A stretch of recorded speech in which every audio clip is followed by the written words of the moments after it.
Coach, katulad po nung nabanggit natin, no, you are handling, taking care of Yumir Marshall and Erlene Ando right now. Pero bago po na puntahan natin yung ginagawa nyo po para sa kanila, ano nga po ba yung regimen nyo for Olympic gold medalist Heidelin Diaz? Actually, Denise, ang hinahandle ko talaga dun sa 12 qualified athletes natin ay 5. 5 na po. Kasama dyan si Nesty, at saka si Ira, at saka si Kaloyulo. So, ito yung mga tinutulungan kong athletes kasi yung buong boxing team kasi hinahandle ko. So, ang tanong mo is yung... Yung kay Heidi po muna.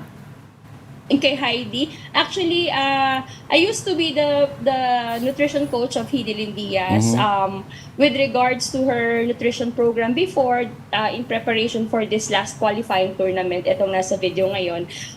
Weight gain talaga yung kanyang performance nutrition program at that time. I used to handle her until March. And then, yun yung naging objective namin na mag-gain sana siya ng muscle mass. Opo. Okay, Coach. Yung 3 principles na sinasabi ng sports nutrition, fueling, hydration, recovery. Lahat ba ng atleta ay saklaw nitong mga bagay nito or every athlete has different needs, even athletes in the same sports?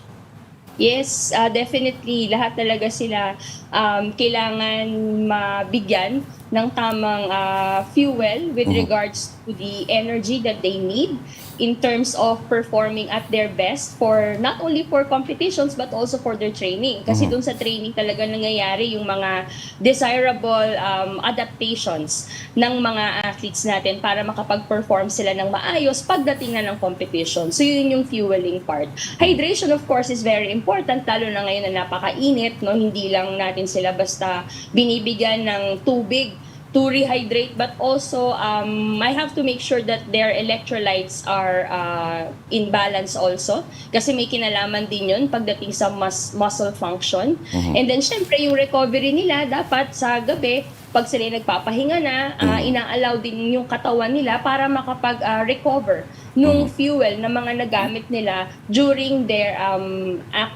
during the active parts of the day. Yung mga may training, yung iba kasi dyan may lakad pa, di ba? Maraming ginagawa. So yun. Coach, paano ba nilalatag to? Paano pinaplano to? Kasi kami, mga ordinaryong nilalang, usually when we talk about fueling our bodies, we just compute, let's say, how much we weigh, how much Doritos, how much calories we're taking in. How do you compute that po, Coach? Not just the fueling part, kunyari sa recovery, for certain athletes, kalkulado din po ba yung oras ng pahinga na kailangan?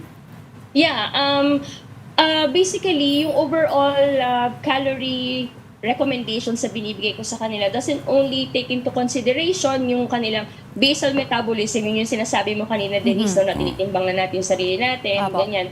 Tapos alamin natin yung mga basic needs, kunyari, just to maintain life. But for athletes kasi, I also consider the type of training that they go through on a specific phase of their preparation. Kasi di ba nag-iiba-iba yung training regimen nila, yung training load nila for a particular period. So meron silang preparation, meron silang competition phase, tas meron din silang transition or active recovery phase. Nag-iiba-iba din yung calorie recommendation dyan. So binabase ko din yung calorie recommendation ko pagdating dun sa specific needs nila, kung nasaan sila at the moment na kailangan naming i-reconfigure yung kanilang nutrition program. So pagdating din sa recovery, ganun din, lalo na kunyari pagka medyo excruciating yung kanilang training regimen for the day, I also make sure that meron silang sufficient nutrient intake para mas makarecuperate yung katawan at ma-replenish yung kung anumang energy na nagamit nila dun sa kanilang training session for the day. Halimbawa, Coach, para may idea lang, kunyari, visualization, ano ang itsura ng isang typical plate ng boksingero at versus typical plate ng isang Carlos Yulo, halimbawa? Ulam, kanin, sides. Oo, yung yung typical plate ng isang boxer, kunyari amateur boxer, kasi magkaiba pag professional and amateur. Pag amateur boxer, for example, ideally, medyo mas malaki yung portion ng carbohydrates nila because they normally train 2 times a day.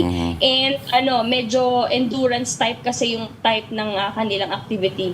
Medyo less sila dun sa anaerobic type. Medyo mas nagre-rely sila dun sa mas mababang moderate to high intensity level of exercise. Si Kaloy naman on the other hand, medyo mas dinadamihan ko yung protein portion niya, tapos moderate lang yung carbohydrate portion niya, yung rice niya, for example, in such a way na mas ma-maximize niya yung maintenance ng kanyang muscle and also just to give him enough fuel to perform his activities for a particular training. Kasi medyo mahaba naman yung kanya, pero medyo mahaba yung kanyang training session, pero hindi naman siya constantly nagpa-perform na like all throughout the training session for the day. Lahat yun, sobrang intense lahat ng ginagawa niya. So may mga pahinga-pahinga din siya during the actual training period. Opo. Coach, speaking of pahinga, kasama ba sa nutrition planning? Is there space for, let's say, cheat days? Pwede po ba yun? Definitely. Actually, I encourage them yung to take a free day, no? Yung free day, para hindi rin sila magkaroon ng diet fatigue and para din maramdaman nila na hindi naman sila nasasakal dun sa kanilang eating plan na ginagawa nila. Kasi syempre, for me, more than having a new food to try, it's more of parang form of relaxation din sa utak, sa katawan, yung parang alam mo yun, enjoy mo rin yung buhay mo kasi tao ka rin, hindi ka lang athlete, pero tao ka rin, someone that who should also enjoy life. Oo. Coach, ano halimbawa yung isang no-no sa diet at does anyone, ito maraming nagano, does any of your mga alaga, any of them work out on an empty stomach? Yan. Okay, working out on an empty stomach is actually a strategy na pinapagawa ko din naman only if needed. Pagka may mga times na kailangan talagang maghabol ng weight for weight class athletes, pero merong kasunod yon na recovery nutrition. Kumbaga, it's a strategic approach. Ayan, yun. Yung parang, minsan di ba, naririnig natin, parang may mga athletes na nag-intermittent fasting, ganyan, pero it should be done on a very strategic manner. So yun, that's only one approach. But, yung major no-no ko, actually, yung major no-no ko is skipping a meal na unplanned. Dahil ano pong effect nun? Oo. Ano pong effect nun? Ano pong effect nun? Ang effect nun is, for example, yung nasa video natin ngayon, si Elrin, for a sport like weightlifting, taking meals regularly at specific time or yung patterns, let's say 4 times a day, that will help maintain their muscle mass, which is needed for them to perform well in their sport. So yun, so kapag ka may nami-miss out ka doon, lalo na kung laging mong nami-miss out, laging mong nakakalimutan, ang tendency is pwedeng ma-compromise yung muscle maintenance or muscle gain, especially kung ang goal is yung magpa-gain ng muscle mass.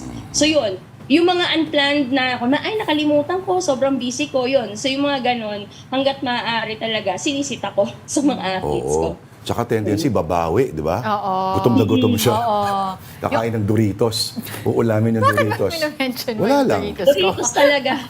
Oo. Yung mga unplanned ko kasi, Coach, unplanned snacking sa gabi. So, Ay, ikaw ba yun? Wala namang sinasabi. inaamin ko na. Sa Paris ba, Coach, magdadala tayo ng cook natin, sariling chef, mga ganyan? Ang advice sa akin, meron daw dadalahin na cook as per sa gymnastic side.